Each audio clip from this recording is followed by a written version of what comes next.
മുന്നിലിരിക്കുന്ന ഈ കുട്ടികളോട് എനിക്ക് പറയാനുള്ളത്, നിങ്ങളുടെ ജീവിതത്തിൽ ഏറ്റവും മനോഹരമായ ഒരു കാലഘട്ടത്തിലൂടെയാണ് നിങ്ങൾ കടന്നു പോകുന്നത്. ഈ പ്രായത്തിലുള്ള സൗഹൃദങ്ങളായിരിക്കും ഏറ്റവും വിലപ്പെട്ടതായി പിൽക്കാലത്ത് അനുഭവപ്പെടുക. നിങ്ങളെ കാണുമ്പോൾ എനിക്ക് എന്റെ കുട്ടിക്കാലം ഓർമ്മ വരികയാണ്. നിങ്ങൾക്കിപ്പോ നല്ല ഉടുപ്പുകളുണ്ട്, കഴിക്കാൻ ആഹാരമുണ്ട്, പല നിറത്തിലുള്ള വർണ്ണക്കടലാസുകളിൽ പൊതിഞ്ഞ പുസ്തകങ്ങളുണ്ട്. ഇതൊന്നുമില്ലാതിരുന്ന അശോകരാജിനെ കുറിച്ച് നിങ്ങൾക്ക് സങ്കല്പിക്കാൻ കഴിയും. അന്നവൻ വെറും അശോകനായിരുന്നു. നിർധനായ രാജന്റെ മകനായിരുന്നു. മഴയത്ത് നനയാതിരിക്കാൻ കുടയില്ലാത്തതുകൊണ്ട് വാഴയില വെട്ടി അതും ചൂടിക്കൊണ്ട് സ്കൂളിൽ പോയിരുന്ന അശോകൻ ഓരോ വ്യക്തിയുടെ ജീവിതത്തിലും കൃത്യമായി സ്വാധീനം ചെലുത്തുകയും മുന്നോട്ടുള്ള യാത്രയ്ക്ക് പ്രചോദനമായി തീരുകയും ചെയ്യുന്ന ഏതെങ്കിലും ഒരാളുണ്ടാവും.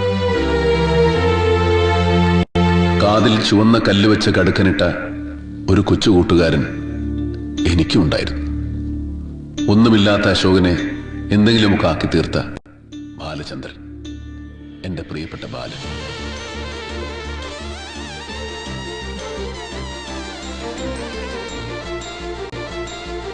സ്കൂളിൽ ഉച്ചയ്ക്ക് ഞാൻ പച്ചവെള്ളമാണ് കുടിക്കുന്നതെന്ന് മനസ്സിലാക്കി എന്റെ മുന്നിലേക്ക് ചോറ്റുപാത്രം നീട്ടിത്തന്ന എന്റെ ബാലൻ.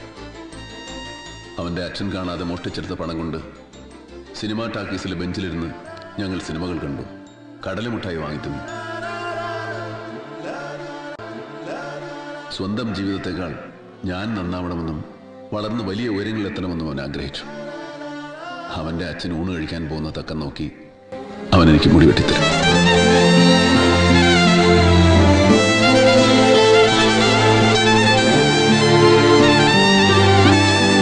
എനിക്ക് വായിക്കാൻ പുസ്തകങ്ങൾ തരും. എന്നിലൊരു നടനുണ്ടെന്ന് ആദ്യമായിട്ട് പറയുന്നത് അവനായിരുന്നു. അവനിലൂടെയാണ് ഞാൻ ലോകം കണ്ടത്.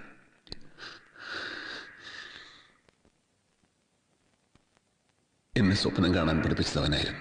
ഒടുവിൽ സിനിമ പഠിക്കാൻ മദ്രാസിലേക്ക് പോകുമ്പോൾ കാതിലെ കടുക്കനിട്ട് കാശുമായി അവൻ എൻ്റെ അടുത്തേക്ക് വന്നു. നിറകണ്ണുകളോടെ ഞാൻ ചോദിച്ചു, ബാലാ, ഈ കടങ്ങളൊക്കെ ഞാൻ ഇങ്ങനെ വീട്ടു? അപ്പോൾ അവൻ പറഞ്ഞു, എനിക്കൊന്നും തിരിച്ചു വേണ്ട. നാളെ ഒരു സഹായം ആവശ്യപ്പെട്ട് ഇതുപോലെ ഒരാൾ നിന്നെ തേടി വരും. നിനക്കത് ചെയ്യാൻ കഴിയുമെങ്കിൽ അപ്പോൾ മാത്രം എന്നെ ഓർത്താൽ മതിയോ?